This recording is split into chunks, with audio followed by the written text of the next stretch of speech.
My name is Damon Dunson, born and raised in Baltimore, Maryland. Baltimore Story. And this is my story. Don't let the devil win. My name is Damon Dunson, born and raised in Baltimore, Maryland. And this is my story. Don't let the devil win. This all got started. I was about 9 years old. I seen some things from my babysitter's older brother, my younger brother.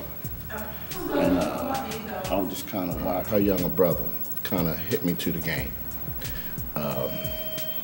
But I don't want to say his name. I'm going to keep his anonymity. But like I said, the devil had me there. It started off, I had was taking sips out of a few people's leftover wine bottles, liquor bottles, and what have you. And then that's when I got that buzz, that feeling. And that feeling just was progressing and progressing and progressing until, you know, I got a little older. And then I ran into another older person, and he told me about the street life. North Avenue, Emerson Avenue, Liberty Heights, and Gwen Oak. Just a few names that you guys, girls, probably already even know. From 9, right now, at this time, I'm about maybe 11, 12 years old. Around this time, I'm a big time football star in my hood. And you know what a hood is? A hood is where you dwell and do your dirt. That's what I call my hood. Now, saying all the ladies, you know, I was just addicted, you know, to the fame, to the little couple dollars I was getting, to the new tennis shoes, little gold chains, and what have you. But what came along with that was getting high. And the devil had me then. Like I said, I started off with alcohol, then progressed to marijuana, then from marijuana to heroin, and then from heroin to all other drugs, all LSD, mushrooms, you name it. The devil had me. I spent a few years in prison because of the drug and the hustle game. I was just out my mind insane. Now, mind you, I came from a good family.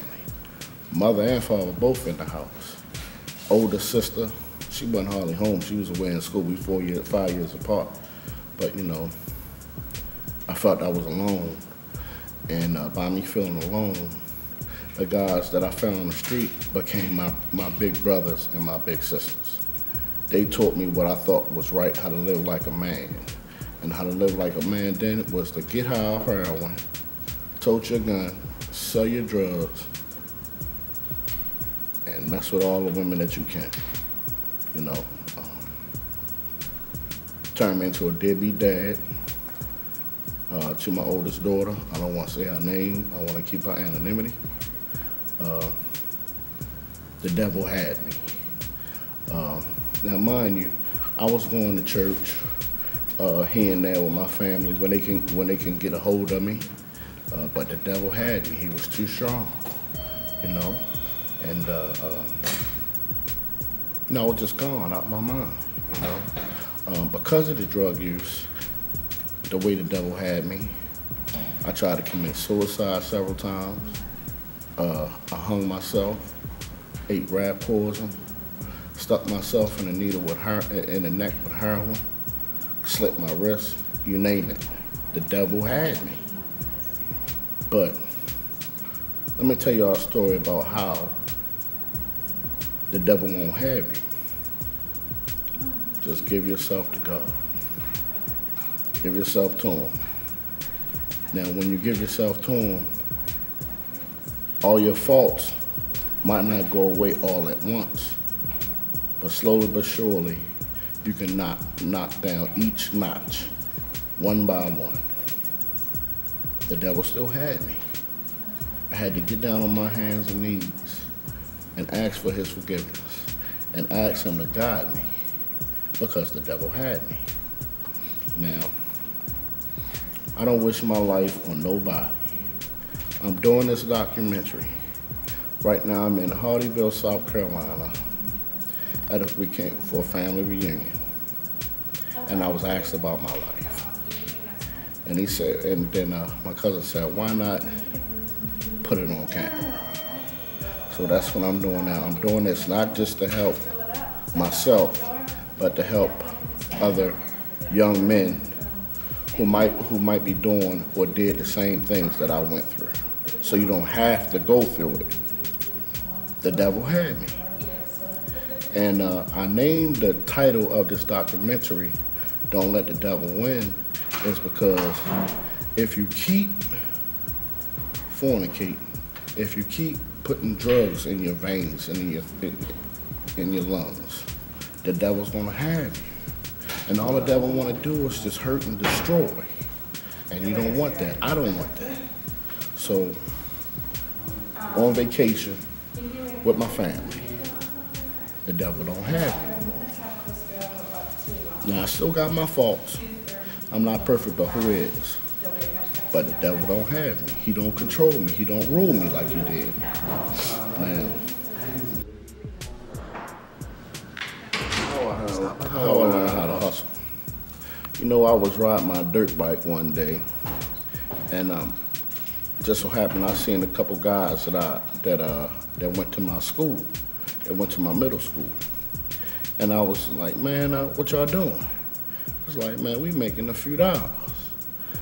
And I said, well, that's how y'all got them Jordans, that 6-inch jacket and that Dickie rope chain you got? They say, yeah. I said, well, how can I get down with that?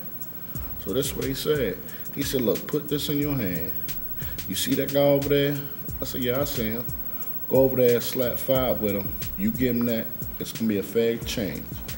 I put the drugs in my hand, went over there, slapped 5 with the guy. He gave me a $10 bill. I said, oh, is that easy? So that's where the hustle game started at with me. And I was about maybe 12 years old, 11, 12 years old, you know. Then it became a habit, because what I would do was, my mother had a habit of dropping me off at my football games and sitting in the car or riding off. Sometimes I wouldn't play. I'd go to the field, cut behind the school, go on the strip, and start hustling.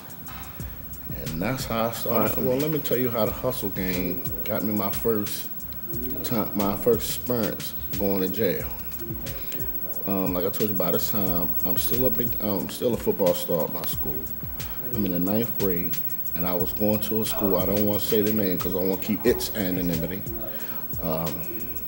I was selling drugs. Matter of fact, I was selling marijuana. And I had a habit of stashing my marijuana, going to my locker, smoking after each class in the bathroom with a whole bunch of girls and guys, my home dogs. And I had the drugs in my locker. So one time I'm on a football field. After I scored a touchdown, police came and locked me up. You wanna know why? Because they raided my locker and got all the drugs out of my locker. They locked me up.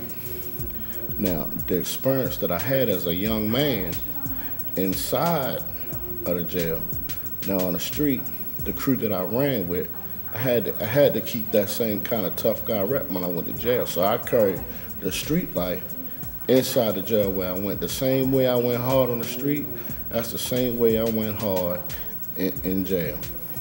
Now, mind you, I wasn't no big bag. I wasn't but 150 pounds soaking wet, sure. But I had to carry it so that nobody mess with me.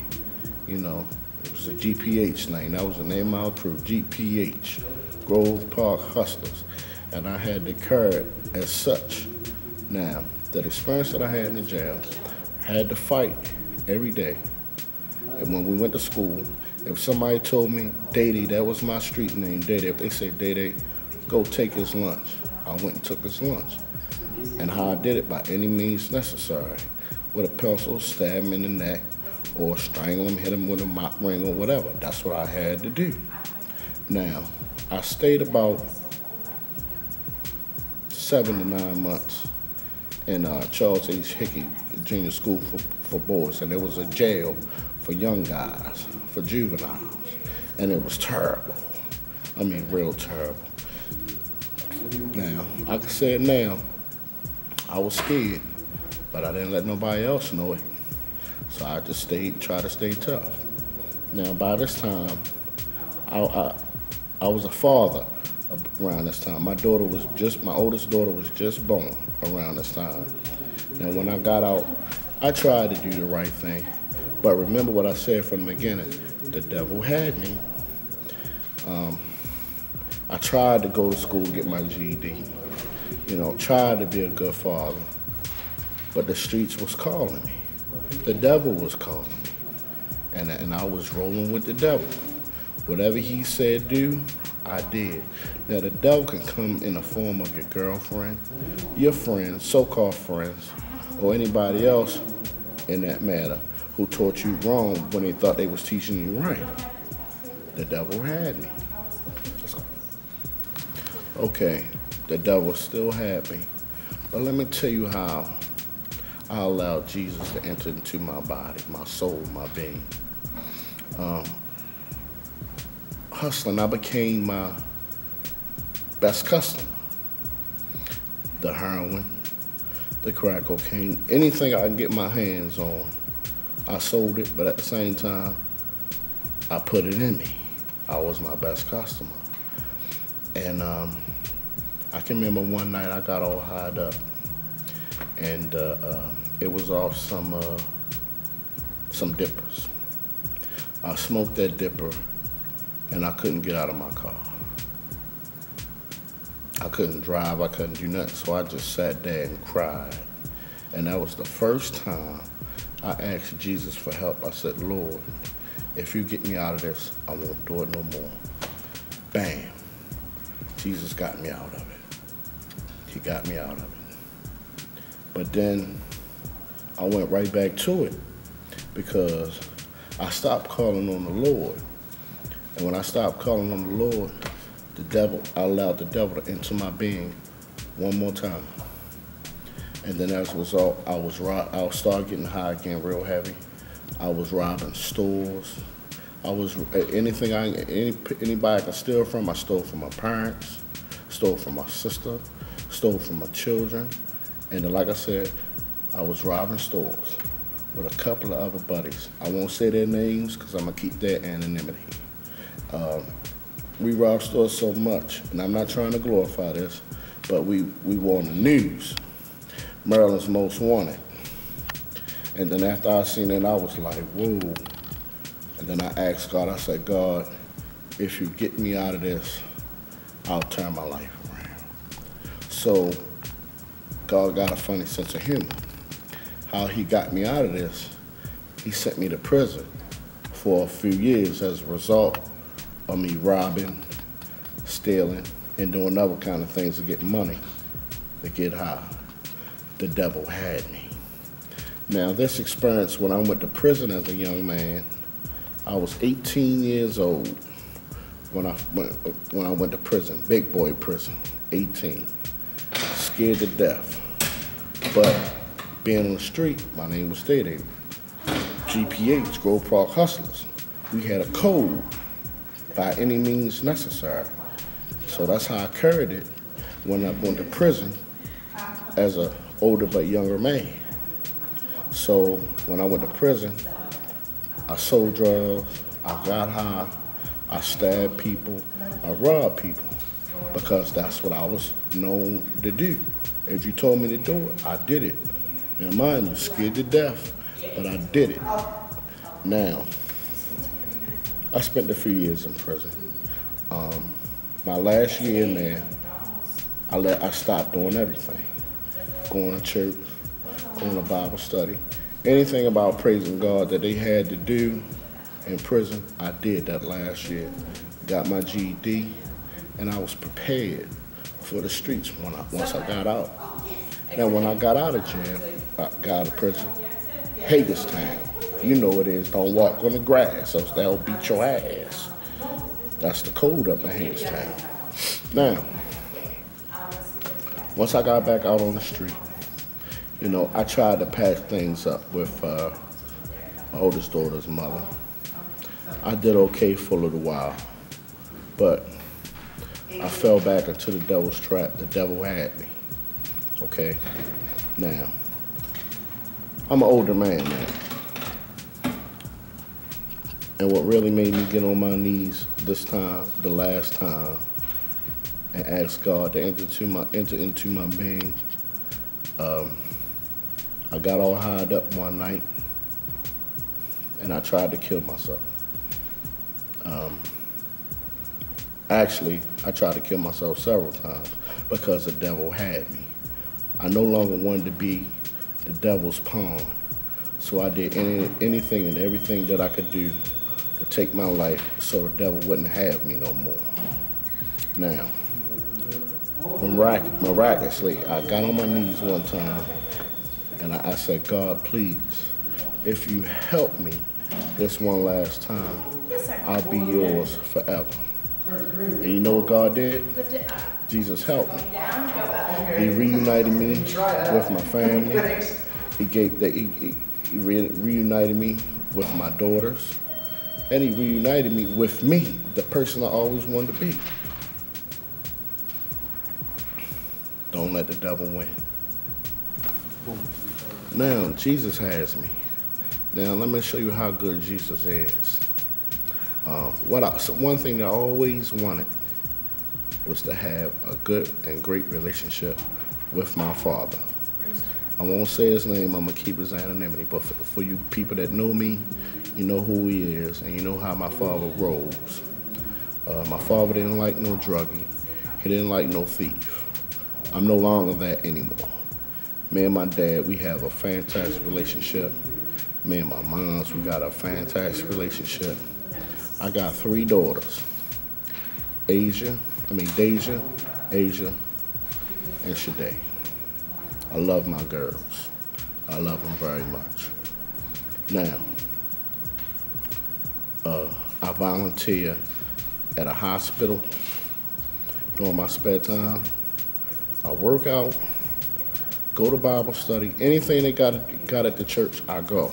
At least I try to go, if I'm not doing anything else. And I'm also a part of another group called the Advocate Support Group in Baltimore, Maryland. We have groups three times a week, And what we do is we just sit around and just talk about different issues that we may have and how we can help each other with these issues. And I'm also part of a committee that we give suggestions to the advocate support, give suggestions on how we can make different programs and how we can make the program better. Okay, I go to the gym every day. That's what I try to do to keep my mind occupied. Because see, the only way that you're gonna keep the devil out you gotta find things to put in place. You gotta find things to do with your spare time. Because idle time is the devil's workshop. And like I said, mind you, I'm not a perfect person, but the devil don't have me no more. You don't have me. You don't have me. You know what? Before I go, I want to give a few shout outs. One, I want to give a shout out to my big cousin, Hampton Tyler Farrell. I love you, boy. Don't let the devil win. I want to give a shout out to my cousin Brian, Keon, my cousin Phil, my cousin Connie, my cousin Tanae, my Uncle Joe, Uncle Claire Reefer. I just want to give a shout out to all the Tyler Farrells and all the Dunces who's helped me in my walk, the good and the bad. I just want to say thank you.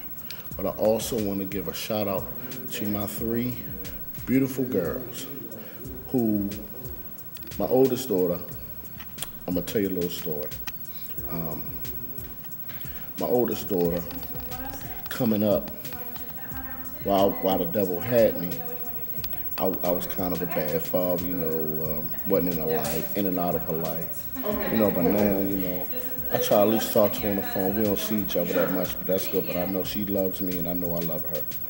Now, Deja, that's my youngest. She's with me now. And my middle child, Asia. I love you. Keep up the good work. Remember what what I went through, because I talked to you the most. Don't let the devil get you.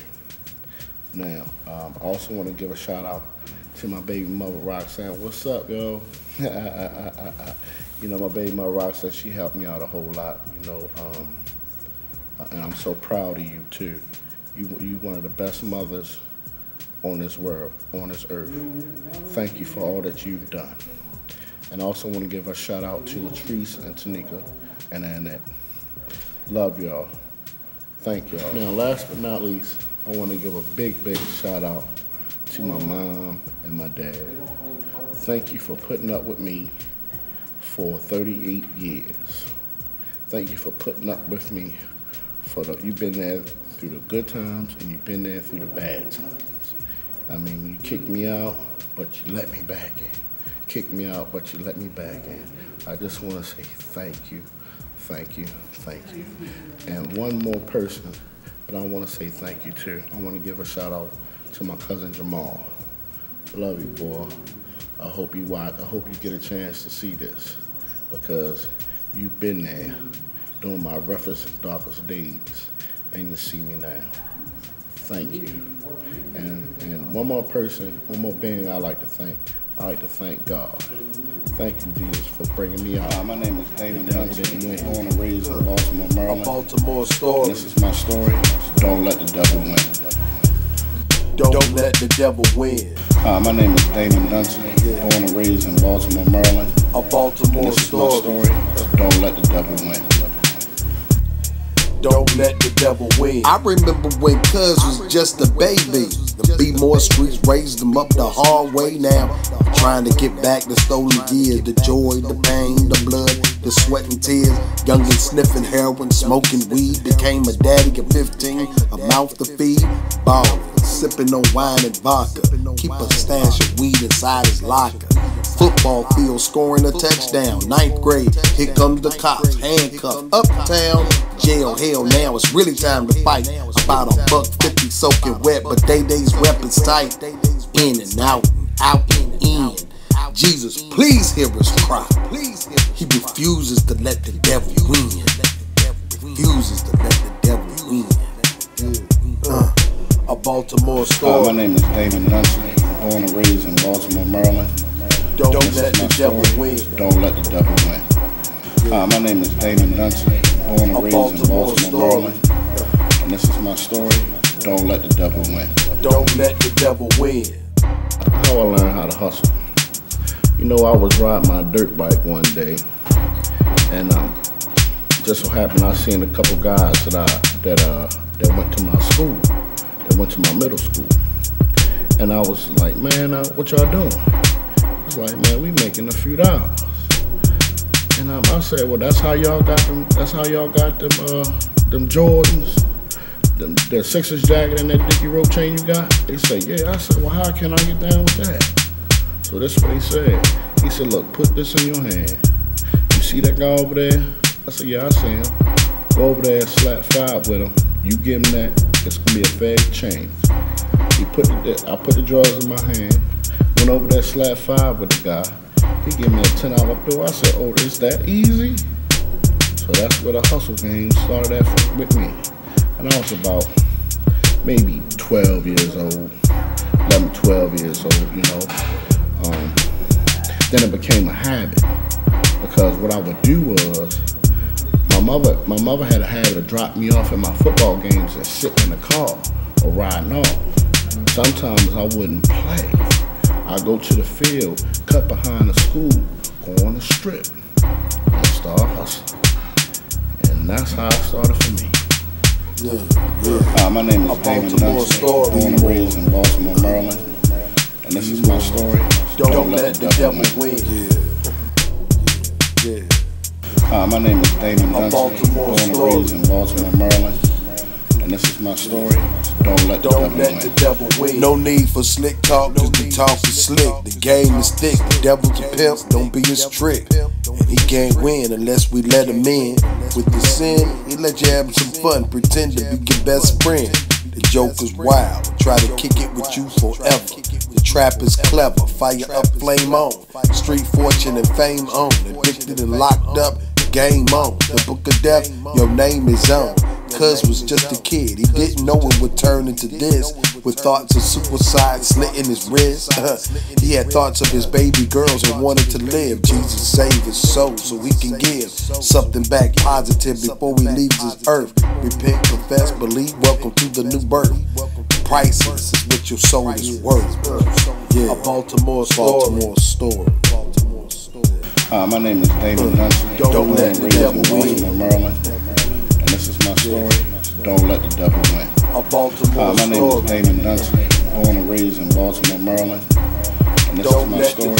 Don't let the devil win.